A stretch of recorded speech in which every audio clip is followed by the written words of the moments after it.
Welcome to the Stream of Art podcast. Join me, Robyn, and me, Michelle, as we chat openly about personal growth, creativity, and building a career in the arts.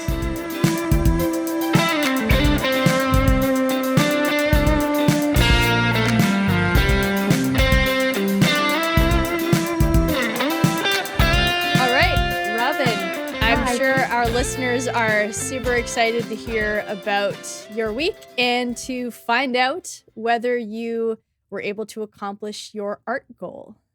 Well, yes and no. So I did paint, which is good. I didn't work on the commissions. Like I thought I might do some prep work, but I didn't do that. But I did do some painting, which is really good. And I kind of decided to, and I think we talked about this in a previous podcast, or it came up, monthly challenges. And I was very dismissive and I was like, nope, I don't do those. I can't stick to them. I just actually decided to set myself a monthly challenge. So I'm doing a painting a day, first thing in the morning. And I have kind of like a process that I follow for each painting.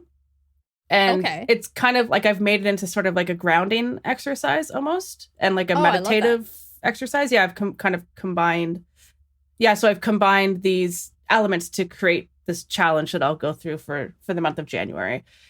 Yeah, it's nothing super amazing, but it does just get me into the habit of creating first thing in the morning, and I'm hoping that that'll kind of have some ripple effects. But I'm like, overall, I'm still not feeling super. I'm not in that kind of like creative headspace yet, but I'm wondering, like, can I force it to happen? And I don't know. Maybe not. And then otherwise, like, you know, my week was, it was okay. Like, I've been kind of low mood. There's, I think, a bit of that like post-holiday blues stuff happening. Yeah. But I don't know. I'm hanging in there. How was your week, and how was because you wanted to get back into your regular sleeping routine? Like, how did you do with that? The sleeping was really challenging for me this week, you know, not just getting to bed early. So on that front, I did better. I didn't hit my goal of getting into bed at 8:30 on any of the days, but I had a few that were like 8:45. I had some that were, you know, just after 9. I did have a bit of a later night last night just because I was up playing Baldur's Gate a little bit, but every once in a while, I'm going to allow myself a night like that. Like, I don't want to be so rigid that I, you know, take all the joy out of my life. So I allowed myself that. But, you know, it was really revealing just what sorts of things I have to do to be able to get me into bed at 8:30. So some of it was just, I need to adjust when I start doing my like wind down routine. I did figure out I was able to do it faster than I had expected. I thought that, you know, maybe there's something that's kind of slowing me down, because when I sort of break down what I actually do before I get to bed, there's not a lot of things. And what I experimented with was actually not listening to music or a podcast while I was doing like the dishes and brushing my teeth and washing my face and all of that. And that was actually pretty helpful. And I'm wondering if just having something on slows me down without me realizing it. So I just was and I just gave myself a chance to kind of think a bit too. So I was thinking, but I was also trying to stay like on task. Like, okay, let's get the dishes done. Let's get this done. Let's, you know, take care of the cat and all of that. So that was helpful to get me to bed earlier. I do think I have to sort of adjust my start time. A lot of that's going to depend on when I finish teaching and whether or not I have something after, because there are occasional nights where I have some kind of a meeting afterwards. Like this upcoming Wednesday, I have like a creative hang, you know, right after I'm done teaching for an hour. So that means, you know, if I'm not finished that until like 8:00, you know, it's going to be like a dash if I'm trying to get to bed at 8:30. So it might be the kind of thing where I have to accept there are just going to be some nights where it just doesn't happen. And I just try to get to bed as early as possible and hope that, you know, everything kind of averages out so that more often than not, I'm getting the sleep I need. But also, I think there are some strategies I can use to get some things done earlier. So I can sort of set myself up for success by maybe having certain things prepped ahead of time. Maybe I can do some of my planning for the next day before I start teaching rather than after. So like little things like that I'm going to experiment with and just see. So like I had said last week, this wasn't like a make it or break it kind of week. Like it was my intention to do the best I could, but to also just gather some data because I kind of assumed this would be how it would go. I didn't think it would be, straight out of the gate, 8:30. So getting up earlier though, that was one thing too. I really wanted the first part of my day to be back to normal. I wanted my normal schedule. That was fine. Getting up at 5, that I'm really comfortable with. And I really only had the 1 week off from that. So coming back to it felt pretty natural. And I love just getting up, having my hour to read, having my time to listen to music and meditate. Just like it sets me up in a much better way than, kind of scrambling to get all that stuff done. Doing my journaling and all of that too takes time. So having that extra time in the morning, it just gives me that space that I really need to be in the right headspace for the rest of the day.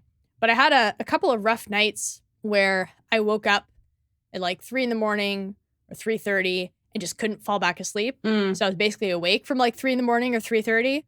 And I had one night I couldn't fall asleep. So I had my lights out at, around 9:30 and I didn't get to sleep until like after 10:30. I could not shut my mind off. So I'm wondering if I'm just putting too much pressure on it. And I feel like this has happened before where when I have those moments of really wanting to like get on top of my sleep, I like psych myself out. I'm like, sleep's really important. Yeah. If you don't sleep enough, you're going to feel like trash tomorrow. And so it's just putting too much pressure on it. So I feel like I need to also do something to address that. The other sort of thing I wondered was whether or not it's maybe a symptom of starting to feel a little bit of overwhelm. But I don't know how much of that is also just from being tired because I had so many nights that I didn't sleep very well. So it's like one of those things I've made note of, and I'm trying to just keep track of things. Like, okay, let's look at my schedule. Is it really that I'm overwhelmed or am I just tired? I also think I had a bit of the like post-holiday blues this past week. And also, this is something too, because I've never really dealt with grief before. But from losing my dog in September, I'm coming to understand that the grieving process is like a very long thing. So you have I had the initial time where I really was in a bad way, but I just let myself really move through that. But what keeps happening is I sort of feel more or less like back to normal, whatever that is for me. And then I have these periods where it's just like all of a sudden I miss her so much. And it's just like, it's these like waves of grief that sort of come back. Yeah. And it's something I sort of tried to push back through the week. But like, honestly, I know better. I know I shouldn't be trying to push those feelings away.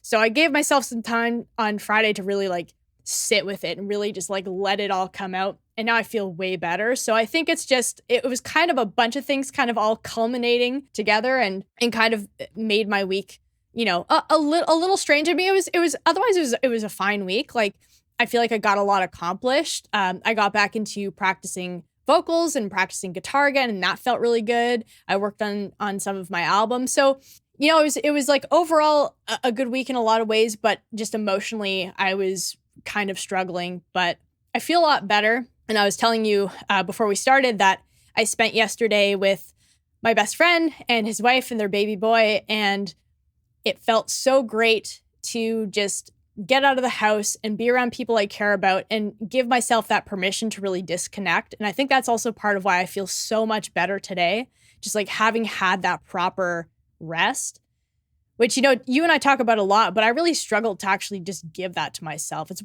probably why I like to talk about it so much because it's an area, it's so easy for me to write off, how important that is for me to give myself. So to be somewhere where I wasn't anywhere near my work, it was just really nice to just like be myself and have that. And again, to do it in a way that's connecting in a meaningful way with people, and that's something I've really taken away from Cal Newport. He talks a lot about having these high quality leisure activities and connecting with people who matter to you and, sacrificing non-trivial time and attention to them. Like that sort of thing really matters and helps you to feel more fulfilled in life. And that's something I've really been missing. So it really rekindled in me this desire to connect with people and like specifically my people, because that was one of the things I was most excited about with coming back to Ottawa was like getting to see all my friends again. And that was the first time I saw anybody. And I've been here since the end of July,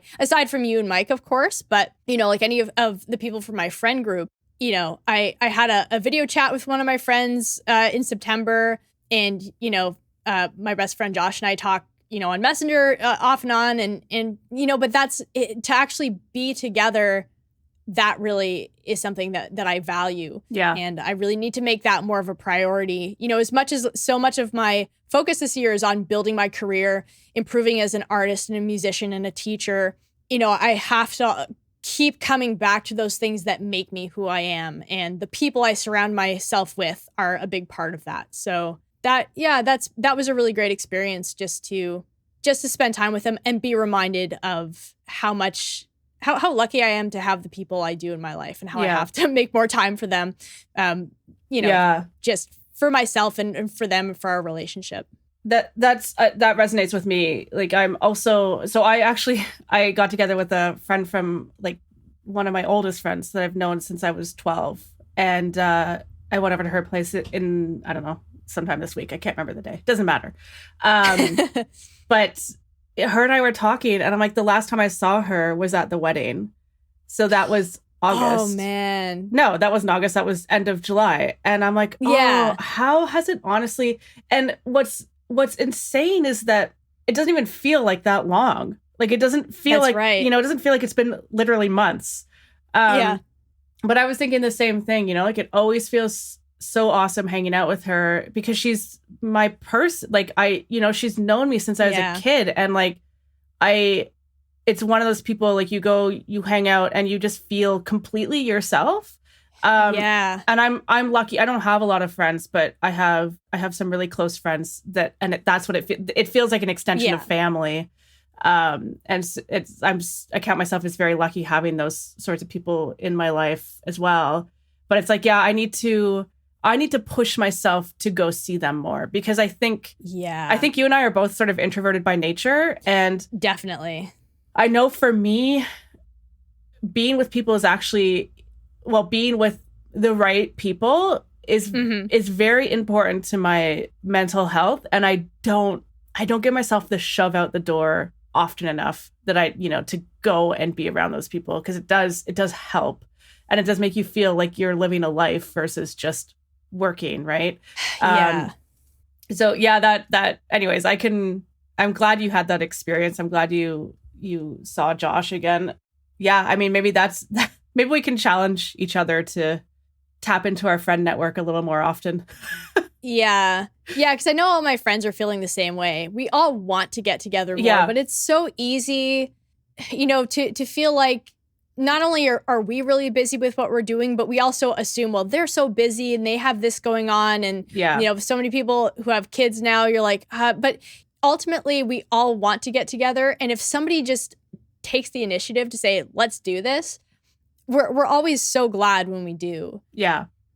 So it's something I know I can't sit around and you know, expect other people to do that for me. I have to, you know, take some of that on myself and try to say, hey, okay, let's all get together and do something to practice what I preach, really. Because I talk a lot about this stuff, but, you know, again, in practice, it's a little bit more of a challenge. So I have to push past my introvert instincts and I know I'm always happier for it. Yeah.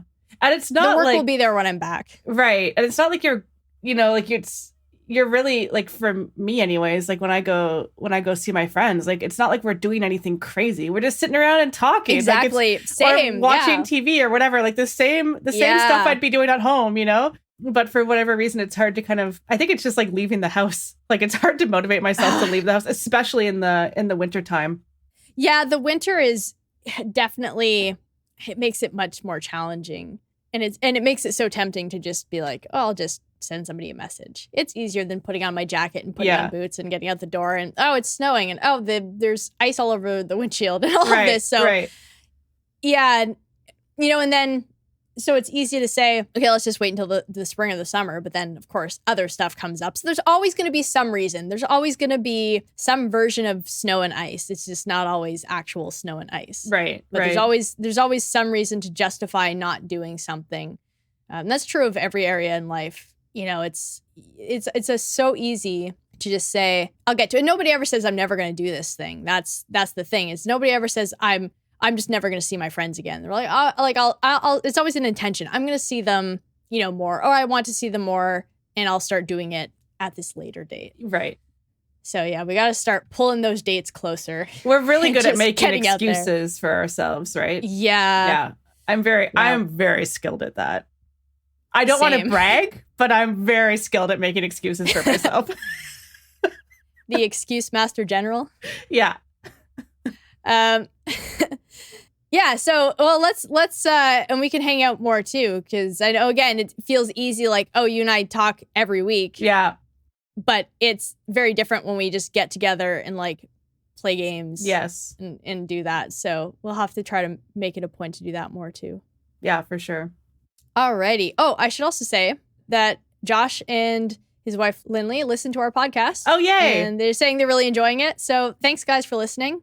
Because I assume you're probably listening to this episode. Thanks. And thanks for hanging out with me yesterday. It was super fun. And yeah, all right, let's get into the topic for today, which is finding your why. Mm-hmm. And specifically, you know, why is it you want to make the art that you do? So what drives you to pick up a paintbrush or to pick up an instrument or to write poetry or whatever it is for you? So do you have any thoughts to kick us off? Yeah, I mean, it's such an interesting question. And I don't, you know what, it's not something I've thought a lot about, actually. But for me, I was thinking a little bit about it. Because, like, what is for me, I've always, in terms of my creativity, it's always kind of come in waves. And I go through periods where I'm not doing any. And then I go through periods where I'm doing a lot. And so it's like, why do I keep coming back? And there's been times where I'm like, do I even want to continue this? Like, there's been times where I've thought about packing up all of my paints and just throwing in the towel and just like, but I always find my way back to it. So like, what's that driving force? And like, creativity in some form or another has always played a part in my life. Like, it's predominantly been painting, but there's been times in my life where I've kind of leaned into the writing. So, yeah, and it was kind of interesting. Like, when I was thinking about this topic, I was like, for me, my why, I think, has shifted and changes. And so I think, initially when I first started painting, the thing that drove me was just like the discovery of the art form. And when I first started painting, I was working in abstract, and I just found it fascinating because I would sort of, I just sort of doodled with paint was what I called it. And afterwards I would look at the painting and I could sort of discover things about myself through the painting. And yeah, and I found that, and that was when I was I started painting when I was sort of 13, 14. So that was kind of like the driving force behind it when I was in high school. And then I took a long break throughout university. And then when I returned to painting, it became more about proving myself to others, which is okay, really interesting. Or maybe proving myself to myself. I don't know. I haven't thought too much about it, but there definitely was this like, and I think that's why I shifted into the representational stuff, because I wanted to prove to people that I can do this. Or I think probably ultimately it was more proving myself to myself. But and then over the past year, I've kind of dug back into the abstract. Well, it's not fully abstract, but sort of like these expressive landscapes. And I've shifted back to trying to reconnect with myself. Like, that's been the driving force. And now, and I think this might be why I'm kind of going through a creative low period, is I think right now I don't know what my why is. So I think I've gone through the process, I've proven myself to myself, and then I shifted away from that representational. I've gone back into the abstract, and I've kind of, I've reconnected with myself through that. But now what? Like, I've done that. So, so I don't know what the why is right now. And it's an interesting, and I use this word a lot, like untethered, but like that's such a good way of describing it, because it's just like with this monthly challenge that I've set for myself, right? Like I'm painting every day, but it does feel like I'm just going through the motions of this thing and I'm not connecting with it. So it's an interesting topic. And have you found that for you, has your why shifted? Like, I'm just wondering, is this something that happens with everyone, or am I just a weirdo? I'm okay with being a weirdo. I was going to say, if you're a weirdo, it's not for that. We're all weirdos. Oh, thank you. It's for other reasons. Yes. That's all right. I'm super weird, so you're in good company. Our weirdness complements each other. Yeah, so my why definitely shifted, but it didn't. So I'll talk a little bit about my music journey, because it's kind of an interesting one, and I don't think it's super universal. So I was 13 when I started learning guitar, and I initially wanted to learn because I was interested in singing. That was just kind of, I think, a byproduct of like the music I listened to. I listened to like a lot of pop music at the time, which of course is like vocal forward. I was thinking about the vocals, the lyrics, and not playing an instrument at the time. That's just what I picked up on. And because I already had a voice I could use, I was not a good singer, but I could very easily just sing something. I think that felt the most accessible. And then guitar appealed to me. I think guitar on some level always appealed to me. I sort of vaguely remember being a little kid and like expressing some kind of like a passing interest in playing guitar, but it wasn't enough of one to like pester my parents to get me one. But there was an interest there that in retrospect, I look back and go, oh, that was a sign. I wish I had picked up on that earlier. But anyways, I thought guitar made sense. I thought it was a great instrument to be able to accompany myself singing. My dad played guitar, so I thought, perfect, I can learn from him. So I started learning when I was 13, and just I learned like, a few simple songs, and I learned some of the basic chords and all of that, but I really didn't have a lot of direction, and I kind of got stagnant pretty quickly. It wasn't until my second to last year of high school, before I went for my summer vacation, I had talked to my music teacher, who was also the band director for the high school band. And I was asking him, like, is there any way I can play guitar? Like, I was so desperate to do more guitar. And I thought, well, maybe there's a way for me to play in the high school band. And he was like, well, yeah, if you learn how to read music on the guitar, like actual standard notation, you can play guitar in the band. And I was like, all right, done. So that summer, between my second to last and then my last year of high school, I got some guitar method books and I taught myself how to read music. And it was about a month and a bit into that. This was August of 2004. I had this moment. I was sitting in my bedroom, sitting in my chair. I had this powder blue chair that I got from my grandmother that was super comfortable. I always used to play guitar in it. And I was just strumming my guitar. I wasn't great at that point, but I was starting to kind of come together. It was something I was picking up pretty quickly. And I had this moment, and I just knew music is what I'm going to do with my life. It was the only experience I've had in my life like this. It was just this complete clarity. I just knew, which is why I call music my calling, because it's something I felt called to. I'm constantly now pulled. Ever since that moment, I've been pulled in that direction.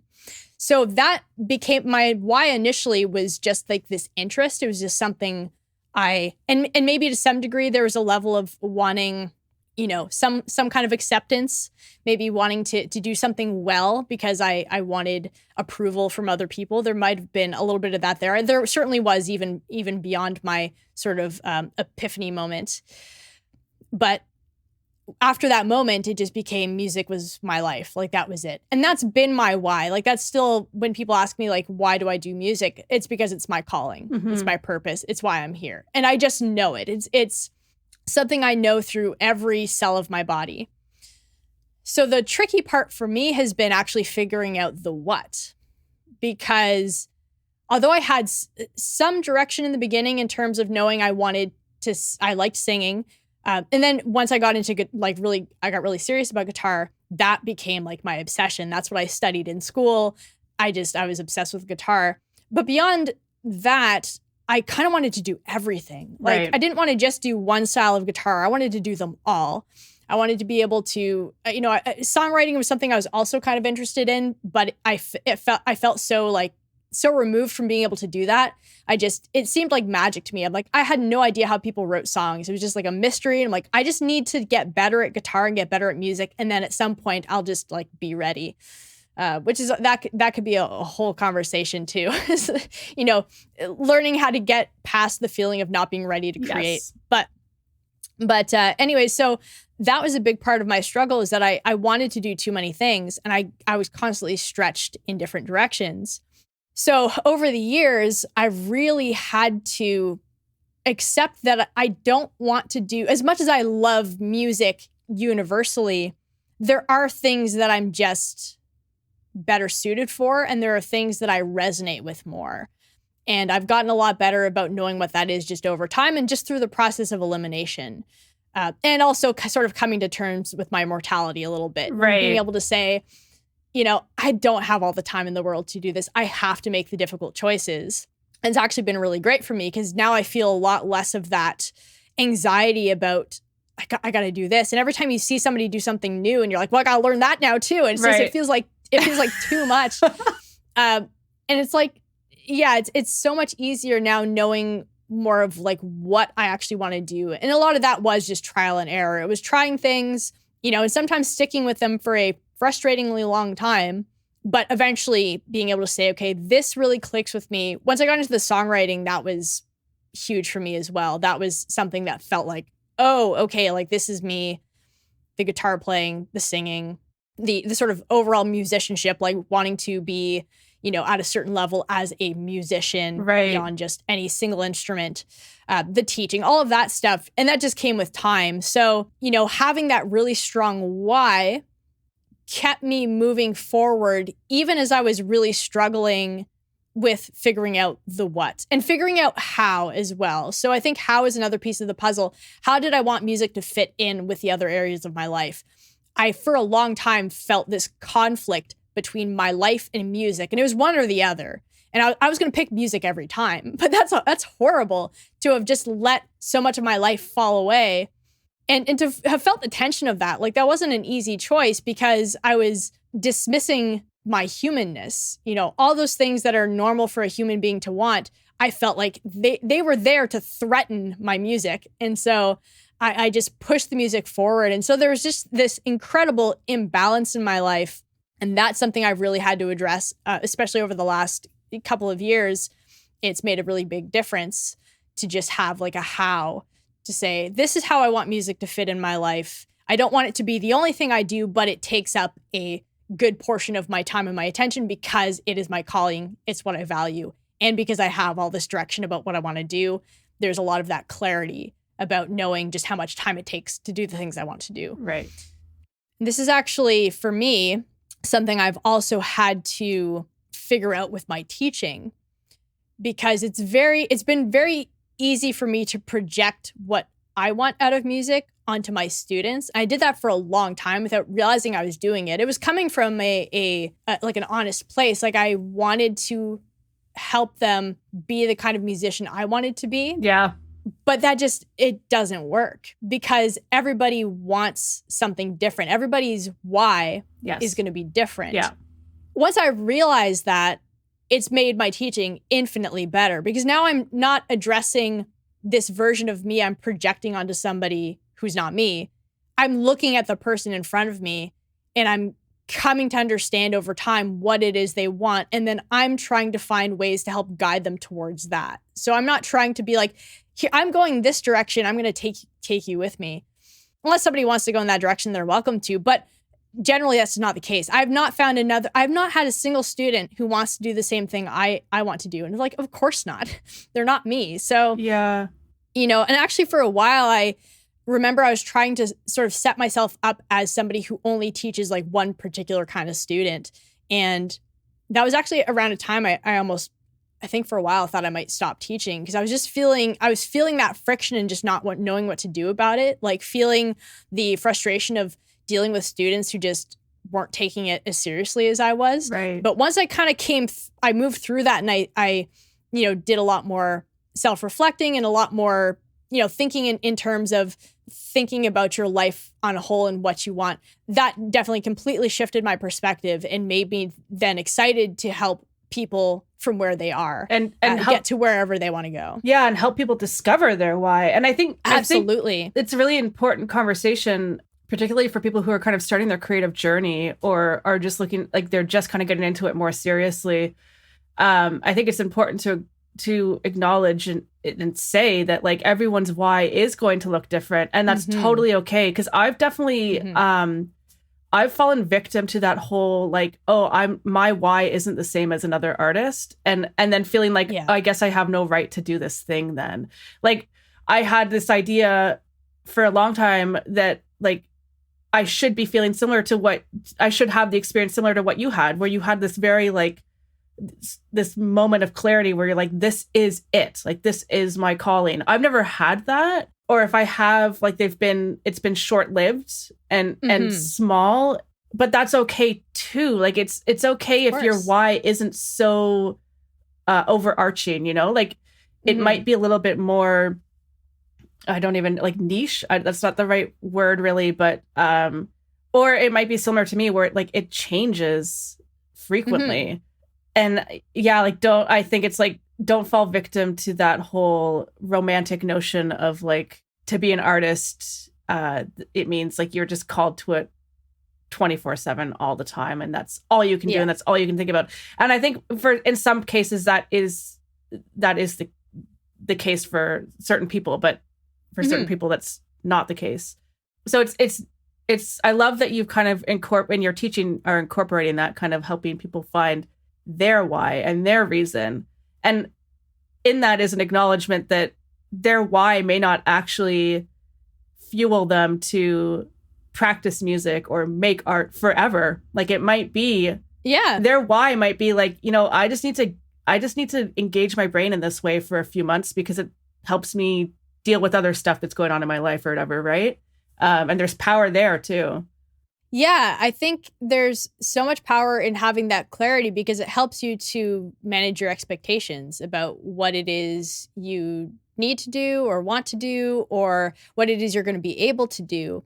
Because as we talked about in our episode about defining success, there isn't just one way to approach doing something, but we get caught up, like you're saying, like in thinking there's like one way to do it. And I think that probably blocks a lot of people from certainly like picking up an instrument. Because if they're thinking, well, the only reason anybody should want to pick up an instrument is so they can become a rock star and hit the road and all of that stuff. That's such a narrow part of the music population who does that. But there are all these other musicians out there who are engaged with music on so many different meaningful levels. It's just about turning down that singular notion and figuring out what it is you want out of it. And sometimes it might be seasonal.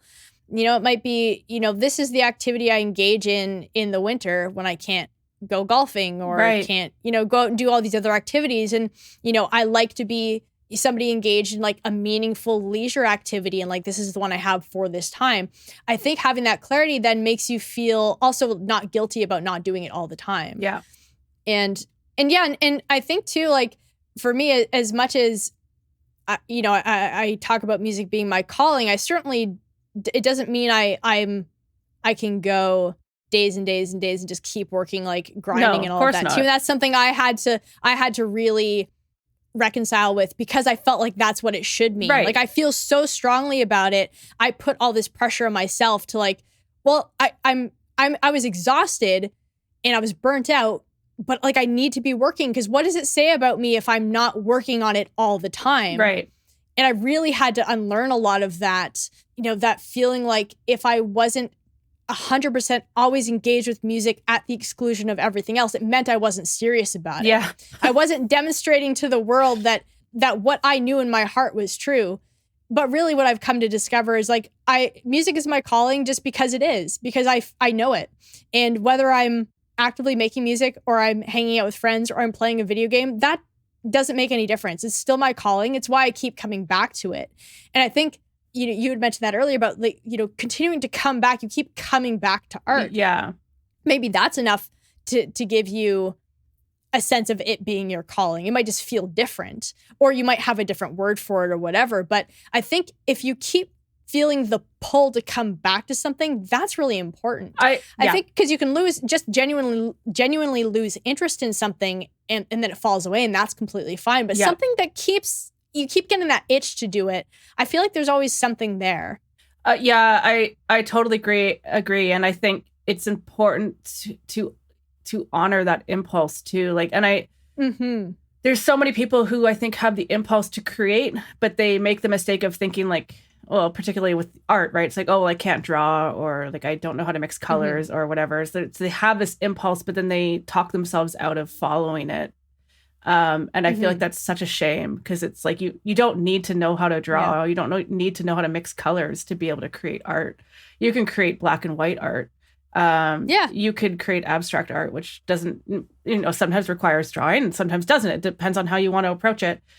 But I think like, I used to kind of wait for that moment of like, this is what I'm meant to do. And I've kind of just decided to be okay with that's, I think I'm always going to experience those questions and those doubts. And I think that's just part of it. But I do always come back. I always find my way back to it, or so far. And that might not continue, but I can't imagine my life not coming back to art. Like, I can't imagine a day where it's I put down the paintbrush and I never pick it up again.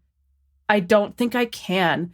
And for me, there's a lot of history too, like, because my grandpa painted, and so and like when I was a kid going out to visit him, like my memory of him is working in the studio, or being, like we're out on a sailboat and he's painting, or we're out going for a hike and he finds a rock to settle on and he starts painting. And so I have so many memories of him creating. And for me, like, there's kind of a tie to him through me creating too. So I feel like there's not only like a pull back to it for the sake of me, but almost like as a connection to like my family, which is sounds kind of weird, but I know, I love that. There's something more to it for me. Like there is kind of like a spiritual thing or something. Yeah. I use that word because I can't think of another word to use. Like it's not quite the right word, but anyways, I kind of went off topic there, but I do. No, I think that's 100% on topic. Yeah, I do think it's part of it.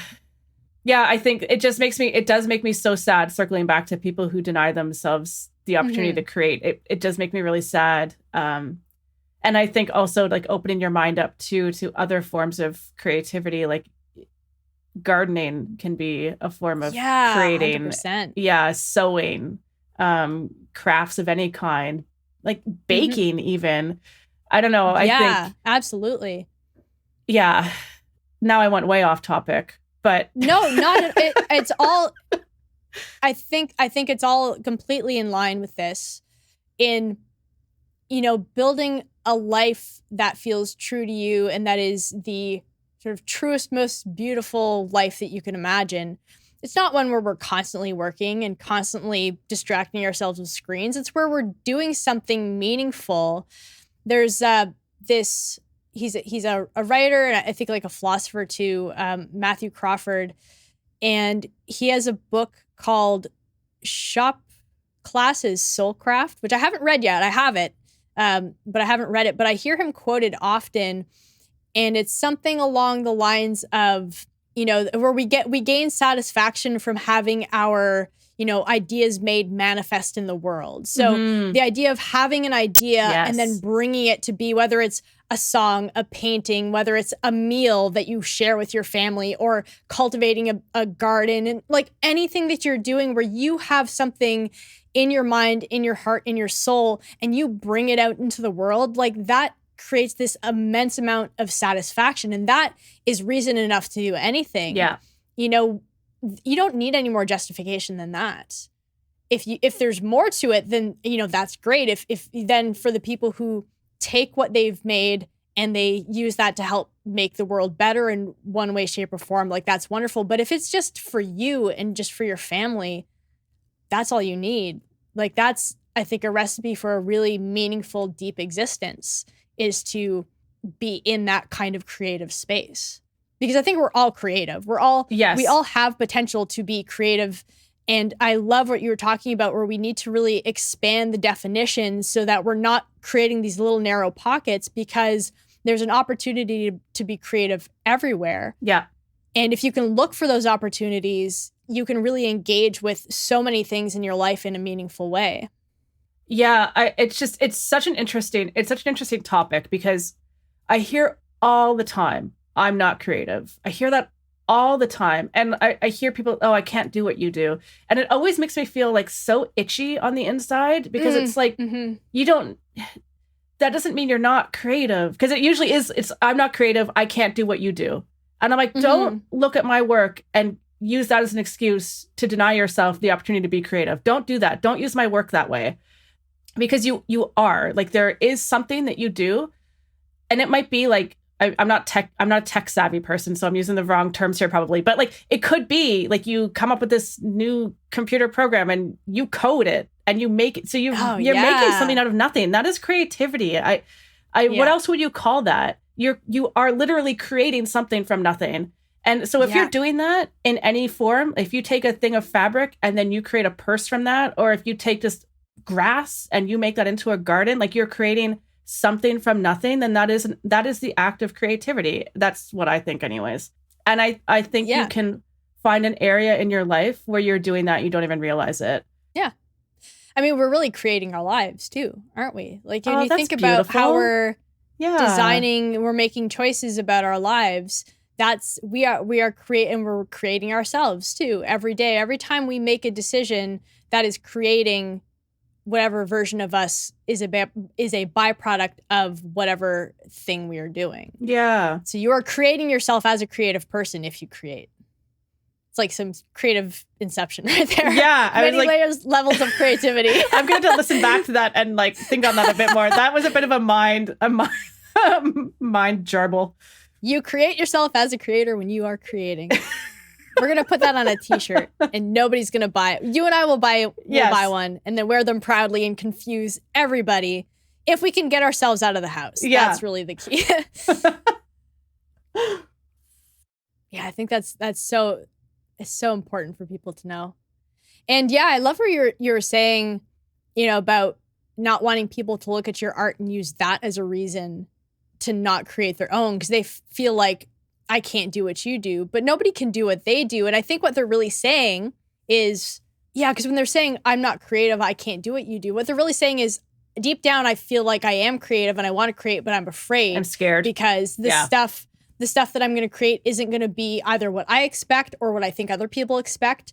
So it's about understanding. And maybe that's where, people really need to learn how to understand the creative process, that it's a very messy thing and it's a long thing too. It's, it's not something that you can figure out in an afternoon. It's something that we spend a lifetime trying to figure out for ourselves. And it's going to look different for each of us. And the only way we can do that is to actively create. So we have to each find a way to get past the barriers that either the world puts in front of us or we put in front of ourselves that keeps us from creating. Because once we can get into the act of creating regularly, we're going to eventually figure that out. If you stick with it long enough, you're going to figure out what it means to you. You're going to figure out your why. You're going to figure out how it fits into your life. All of that comes from, doing that over the course of however long it takes to get there. Yeah. And we also need to destroy this idea of like the creative genius, like someone is like, oh, I'm not creative, I can't do what you're doing. It's like, I wouldn't have been able to do what I'm doing right now 5 years ago. Like there's same here. It's like, you can't, because you haven't been practicing. I mean, that's the other thing too. And I think sometimes people have this, I think that people have this notion that if you're an artist, you're like an artist by nature. You're just born that way. Mm-hmm. And then they have that impulse, but they talk themselves out of it because they're like, well, I wasn't born that way. And for some Mm-hmm. reason, with art, you see it specifically with art, people think that if they don't have those skills now, they're never gonna have them or something, which is really Mm-hmm. weird because it's like, Yeah. I don't go around thinking like, oh man, like I wish I could run, but I'm not a runner. I can never run. It's like, well, Yeah. I could if I practiced running a little bit and built it up over time, right? Like, but so it's so interesting that that there's that sort of belief system, and it's so strong with the arts, and it's so incorrect because, like, Yeah. And I have to wonder how much of that is just a byproduct of, certainly these days, the dwindling amount of art in schools, art in music and dance and drama. And as these, all the funding, I mean, even from the time I was in, like, I didn't have music class in elementary school. I had one music class in 5th grade where we learned about composers. And this was at a time before like YouTube was a thing. So I couldn't even go. I remember writing a paper on Liszt, the great piano composer. And I didn't know what his music sounded like. Now I love his music. I think his stuff is amazing. But it was at a time when music was so disconnected from actually doing music. Like, we just learned about composers. Like, right. That's not a music class. So I didn't have my first proper music class until I was in junior high. And that's when that interest really clicked. How different would my life look now if I had music class when I was in elementary school? And how different would people's creative lives look now if they had more opportunities when they were kids, and maybe too, even for schools where you do have arts programs, how many kids are being immediately put into these categories? Like, oh, you're either, like, for the kids who take to it right away, they're like, okay, you're musical, you're artistic, you're good at math, you're good at whatever, without really having that growth mindset of going, well, you can get better at all these things, and teaching them how to learn difficult things and get better, and say, well, yeah, maybe you're having some trouble now, but you can get better.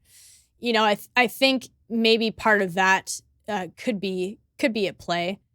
And it, who's to say also it's not related to just what we see or what we think about when we think about people who are, like, again, really great musicians or famous artists or famous authors or whatever. It's like the really big names. You think it's either like that or nothing. You go, well, I'm not that good. Right. And so it's like people measuring themselves against people who, again, are not necessarily at all creative geniuses, but they just put a lot of years into their craft, and you just don't see all of that work. Right. And so it's just not really understanding the creative process and just how long it actually takes. And that just, is a byproduct of just how we were raised and how we see the world and how it's like shown to us too. Yeah. It's always the finished product. Well, and there is a bit of that. It's interesting, like, bringing up this, like, school and the role school has to play. And because as I was talking and as you were mentioning, like, you kind of came into music around the same age I came into art, which is really interesting because you think, like, yeah, would I have come to that if I didn't have that in school? Would I have come to that as an adult on my own? Which is a fascinating question. But I also think the other thing that people tell themselves, and I'm guilty of this with music, I think I'll never be as proficient as I want to be because I didn't start young enough. Mm-hmm. And I think that, which, I mean, could be true. Like, I think there are, I think of like ballerinas, for instance, right? Like, I think if you start really, really young, right? Like, if you start in adulthood, you're never going to become like an amazing ballerina. I don't think it's possible. And I think that to an extent that could be the same with music, right? If you don't kind of develop those neural pathways young, you might not become the most amazing musician ever, but it doesn't mean you can't become proficient.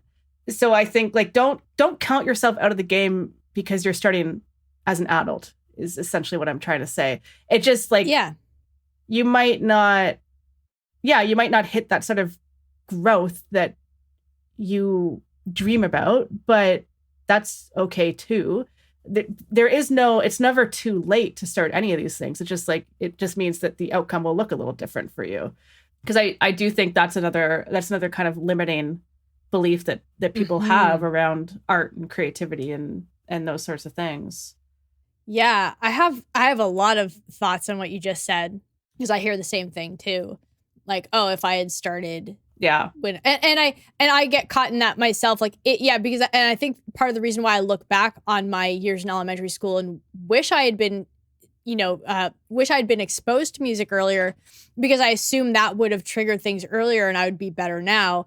But I try to just make peace with the fact that I found it when I was supposed to find it. I did. I still found it relatively early, enough that I by the time I was 16, I knew that it was my calling. So I found it really, like, I was very fortunate to find it as early as I did. And I feel like I'm not, at this point in my life, I'm not really interested in wasting time thinking about how much better I could be if I had started earlier, because it is what it is. And so, there's this quote. It goes, the first best time to plant a tree was 20 years ago, and the second best time is right now. Yes. And it's really that idea, like, you just get started today. Yeah. And I would argue really the only best time to start is now, because it's all you have control over. Right. Like, the past is done. The future is not promised to anybody. All you have is now. And I think too, one sort of idea that what you just said brings up is the fact that people are dismissing doing something based on not getting to a certain degree of proficiency, which begs the question, is that the only reason worth doing something, is because you can get good at it? Right. And I would argue, no, that's definitely not the only reason. Right. If you're thinking more in terms of doing this thing because it's a meaningful way to spend your time, I think for a lot of people, just that reframe would open them up to being able to just get started. Because yes, I definitely know that I would probably be better on all musical fronts if I started when I was younger, or maybe not. Who knows? Maybe I would have picked it up earlier, but not practiced very much. And that's one thing too with like kids versus adults doing music lessons, is that kids might have more, I guess, like neuroplasticity, but adults are much better at focusing and tend to be more disciplined. Where adults tend to struggle is just having a lot of responsibility. And so they tend to be more overwhelmed with the amount of like work and all of that they have to do. But if you, like for me, if I can work with them to find a way to make music work, then they tend to be much better students than my younger students who are just there because their parents want them to do music lessons. Then it's a lot harder to get them going. So they end up wasting a lot of time, not practicing because they'd rather be on TikTok or whatever. Right. So, there's an advantage to being an adult learning anything. And, because you're wanting to be there. It's usually the adult's money. They're spending their own money versus like a kid, just like mom and dad paying for them. So there's a lot of factors that I think actually go into making learning as an adult much easier, and we do have a lot of enough plasticity in our brains, as far as like from my understanding, that you can learn this stuff, you can still get definitely to like a good degree of proficiency if you understand how to learn properly, and again, what's the difference between being able to play something a little bit better, if you had started earlier? Like, to me, if you understand, and maybe this all again comes down to figuring out like who you are and what you want. If you can figure out what that is, then at what point you have to get to meet that criteria.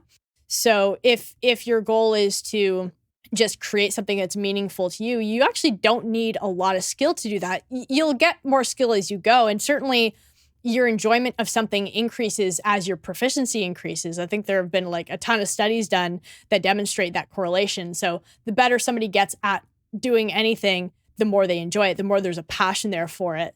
But you don't need to be there to enjoy it. I've enjoyed songwriting from the moment I first wrote a song, and I'm a bajillion times better now. Yeah. But, and I'm going to keep getting better, but it doesn't take the satisfaction out of that experience. So if you can think more about the process and just being engaged with something creative and meaningful every day and working towards something that is meaningful to you, rather than how good am I compared to either how I could have been if I'd started at another point in time, or compared to other people. If you take that out of the equation, it's a much more satisfying experience. And then I think that would keep people from talking themselves out of it.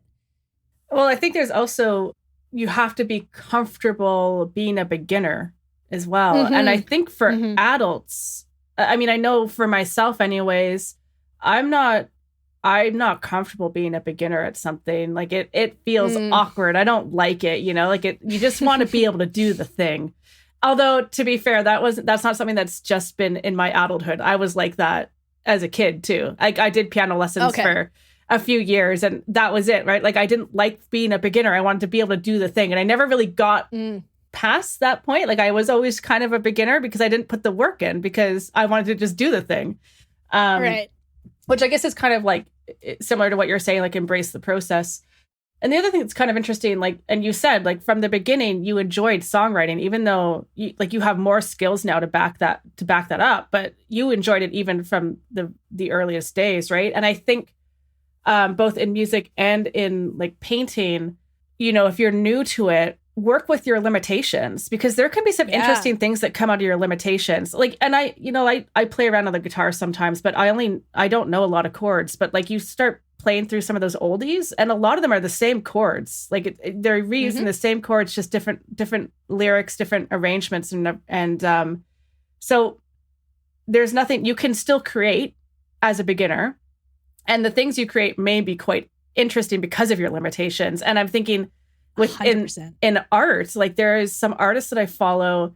I don't even know if they call themselves artists. One of them does these amazing, like they're hilarious. They're these little drawings of animals, of like dogs and cats and stuff. And all of the money, so people will pay him for these drawings, and he just donates all the money to these like animal shelters. I think he's in the UK. Oh, nice. But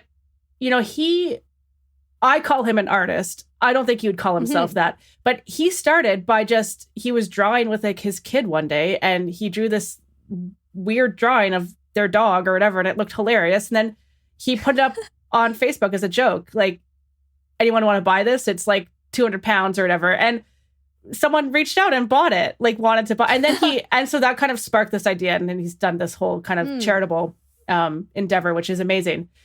But my point is, there's a lot you can accomplish without having any skills if you just have kind of the Absolutely confidence and courage to try. Like it is kind of sad to me that art is that thing that people will talk themselves out of doing because it actually is extremely accessible. Yeah. Maybe not so, like music is maybe a little less so, just you need an instrument.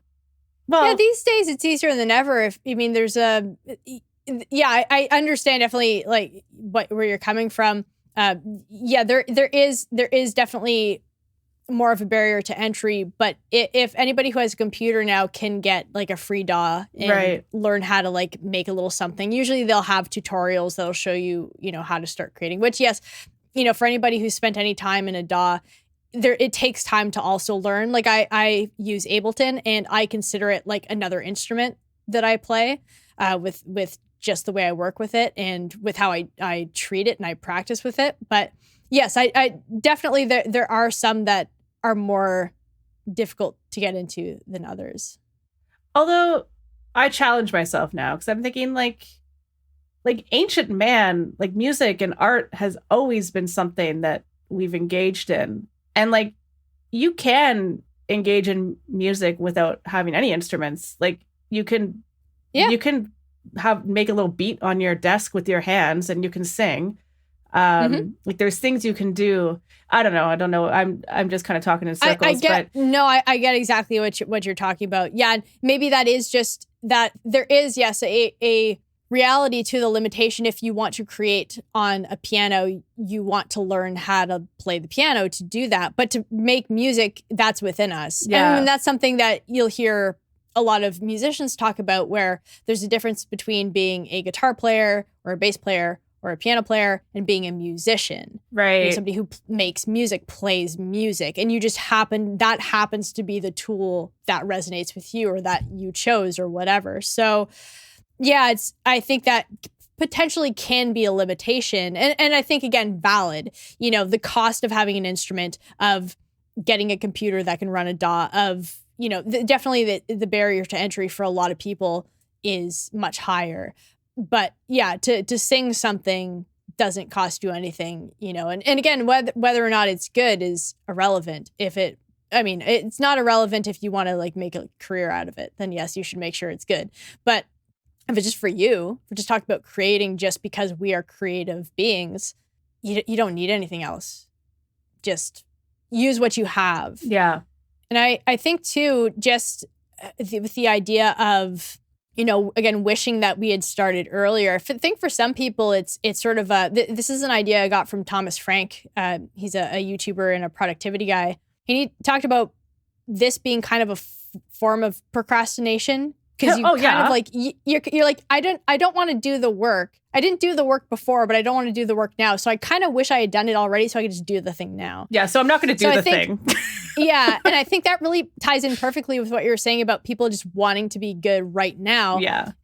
I think if people can get comfortable with doing the work and getting comfortable with being uncomfortable, this is something Adam Grant talks about in his book, in his amazing book, I highly recommend, Hidden Potential.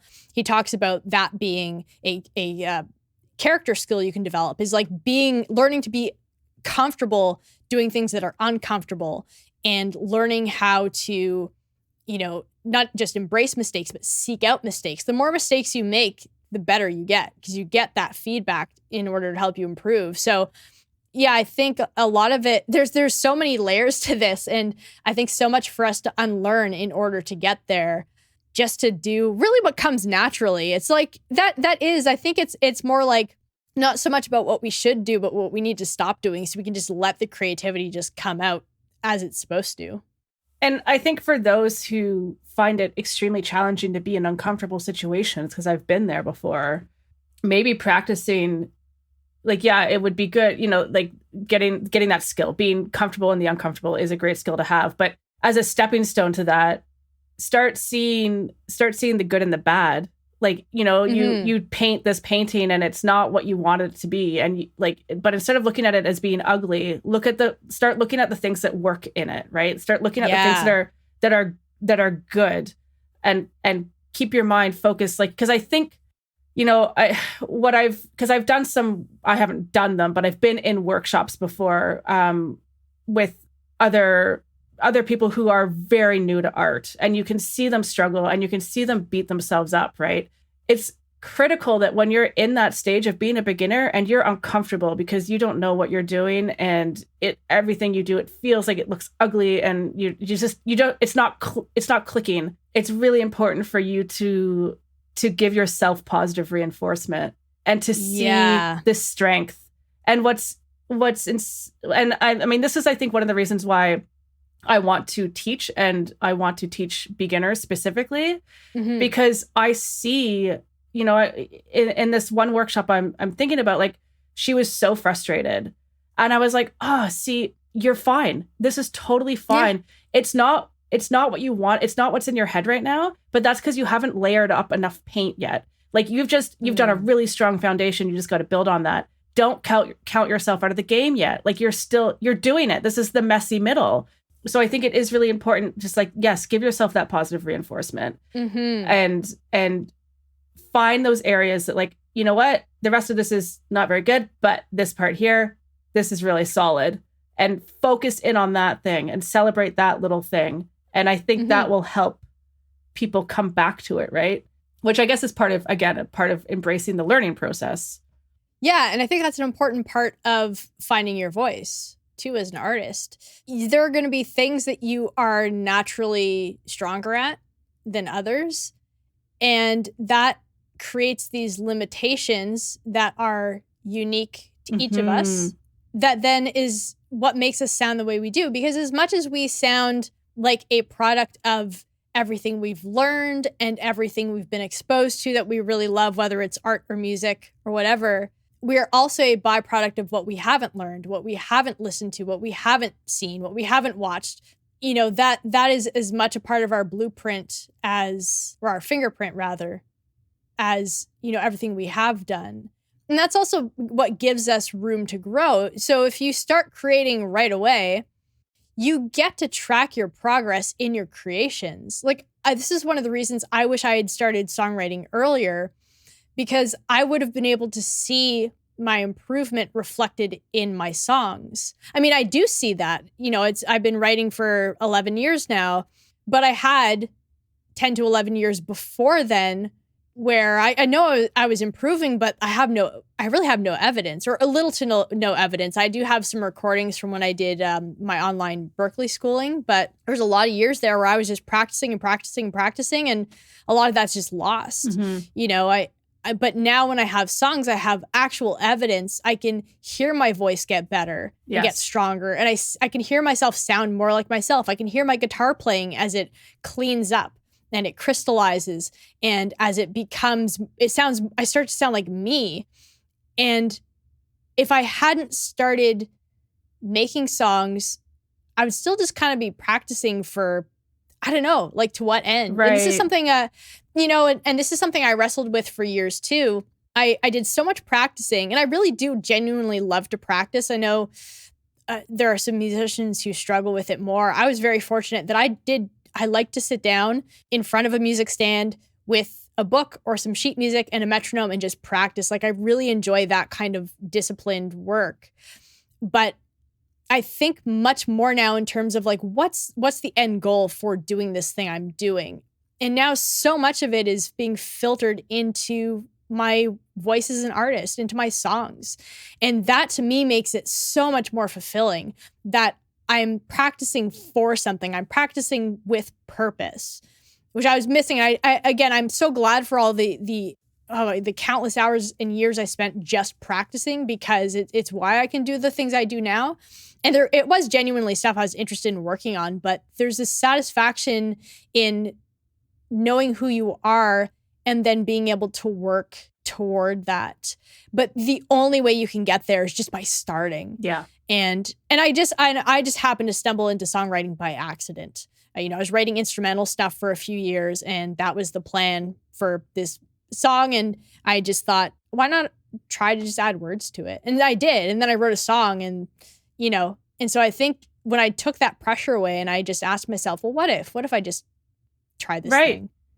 Yeah. I opened myself up to finding myself. Yeah. Yeah.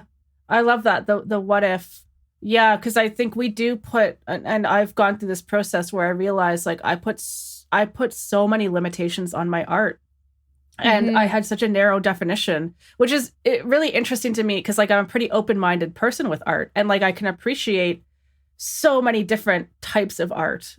Like I can appreciate the representational stuff or the photorealism, but I can also appreciate like stuff that's completely conceptual or abstract or whatever, right? Like I love art of all kinds, but with my creating, I had such a narrow definition, and it included things like real art takes like hours and hours and hours to do, and uses lots of different colors, and it should look like something, or like there's all these things that I had, and I don't know where that definition came from, but I slowly, with the help of another artist, started challenging those things and kind of asking like, okay, well, what if I just used black and white, or like, what if I didn't fill all the canvas and I just left blank space? And I started doing, and you would like, if you were to go to my website and you were to look at the sort of the representational stuff versus the stuff I've been doing recently, you'll see there's so much blank space, because I love it. I love how it looks. And like the stuff I've been doing this week is very minimalistic in that way. And so, yeah, asking that what if, I think is really a really great way of, like you said, like it puts you on the path of finding your own voice and challenging those beliefs that may have actually been holding you back, but you didn't really realize it. Yeah. Yeah, definitely. Yeah, the way we talk to ourselves is very important. And that's like what you were saying, where, you have to look for the good in what you do. You also have to look for the opportunities to experiment without putting expectations on what something should be. Yeah. And I think that's like going back to getting comfortable with the uncomfortable. I think, that skill is really important as a beginner for obvious reasons, but it remains important because, for me with my art, like it is uncomfortable to try something new, but it's it's a necessary step, because if I don't do that, I won't stumble on my next series. Like I have to be okay with being, and it is really like, by uncomfortable, I mean it's extremely uncomfortable, and there's so much doubt that comes into your mind, and uncertainty, and like it does not feel good, but it's a process that I have to go through. I can't avoid it. Yeah, and when you've gone through that process enough times, you know what it means. You don't think of the discomfort as something to be avoided. You go, oh, this is a good sign. Yes. And and that's not necessarily going to take away the discomfort. It's still there because it's uncomfortable to stretch yourself in new directions, but you'll be more likely to stick with it because you have all this evidence of all the value you've gained from being uncomfortable in the past. It eases the anxiety.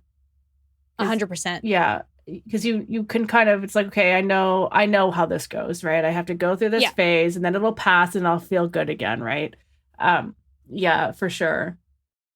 So I had one more element I wanted to add into this discussion, because this is something I've been thinking about. As I said, I've been thinking about a lot in the context of my lessons, but in the context of this building a musical life concept and process that I've been developing over the last couple of years, I'm putting together a big project, and sort of first part of the process is what I call clarifying your vision. And it's all about this idea: finding your why, finding your what, and then finding your how. So why you do, in this case, I'm talking to musicians. So it'll be like, why are you making music? What do you want to do within the world of music? And then how do you want music to fit in with the rest of your life? But there's another piece of that puzzle, which is to figure out your musical values. And you can exchange that for artistic values, how, whatever your particular medium is, you can just substitute that. And I like this idea because your values can help you to find your why and your what as well. So I have I'm sort of putting together this little worksheet that is going to be a part of my project. And one of the parts of the sheet is to find 3 to 5 values, just to start with. You can obviously have more, but 3 to 5 values that you think about when it comes to whatever your art is.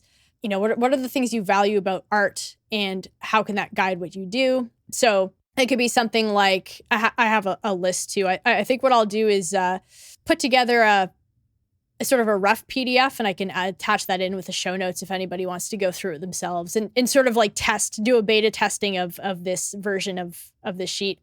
But, some of the values can be like achievement, appreciation, authenticity, challenge, collaboration, community, connection, creativity, curiosity, discipline, entertainment, fun, growth, inspiration, learning, mastery, performance, patience, reputation, respect, service, self-expression, spontaneity, understanding. So, just anything that feels like it resonates, you select 3 to 5 of those, and then you write what it means to you. So like for me, mastery is one of my musical values. Right. And for me, it means not becoming the absolute best. It's taking it as far as I can possibly take my singing, my songwriting, my guitar playing, my musicianship.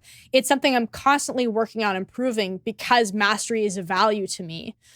Creativity, obviously, that ties into not just the actual creating of music, but for me, it means being creative in how I approach my musical life and how I approach practicing and how I approach teaching. Connection, community, collaboration is one I've really come to understand how important it is for me to work with other people with creating things.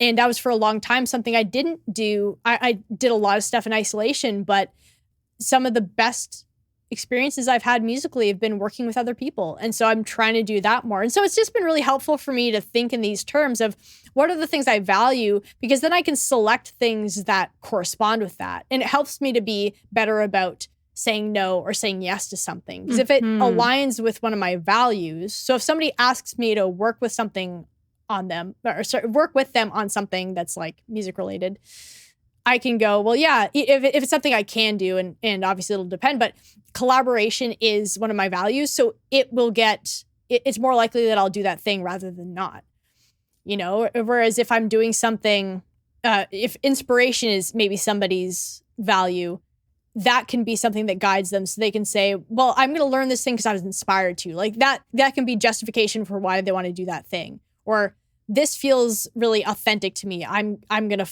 pursue it because of that reason. Or, I like or I'm somebody who's curious. Like curiosity is one of mine too. So I'm very curious about things. That guides a lot of what I do.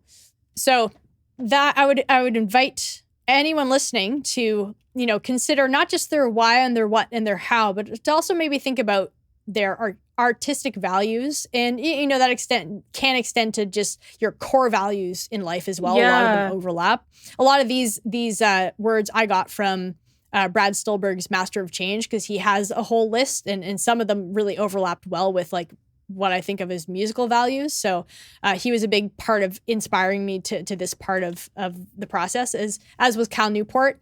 I like the idea of just defining your values. And I think art is no different. I think that's awesome. And I think we're kind of working backwards, because I feel like identifying your values might actually be the first step in defining your why.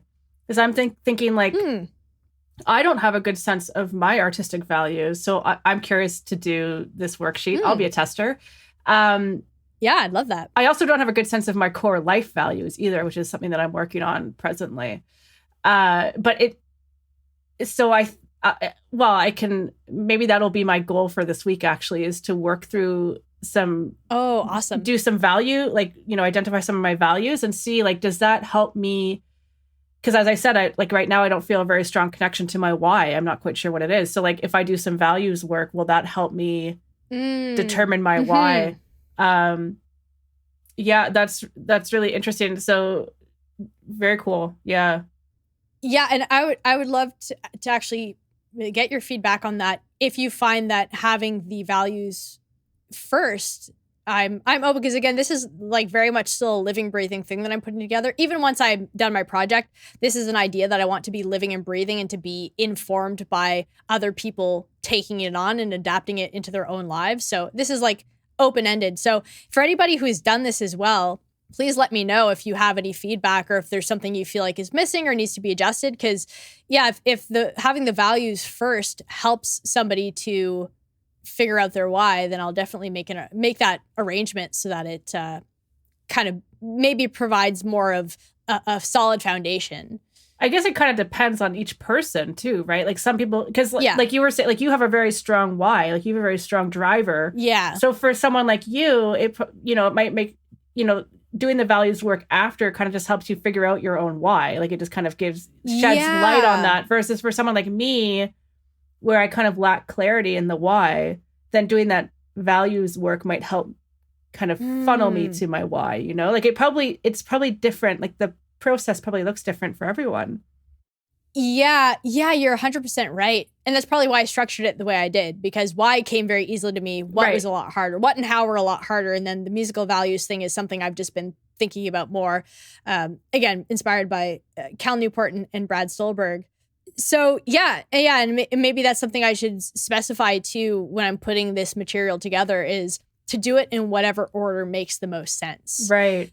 This is because that's the thing, is I'm not making something that I expect to be 100% applicable to everybody. It's more of a framework and a guideline that people can then pick and choose and find what works for them. As long as people are just being clear about what they want, intentional about their time and attention, and then taking action towards that, that's ultimately what I'm wanting to help people do. So right. I think I want it to be very clear that it is more open-ended and more flexible. Well, and it makes sense to have something that's a bit more modular too, because there's some activities, like life changes, and so and your life circumstances change too. So there might be some activities that like you do once, but really it's something you might need to come back to and do again in 5 years or whatever, right? So having something that is like in chunks like that might be helpful.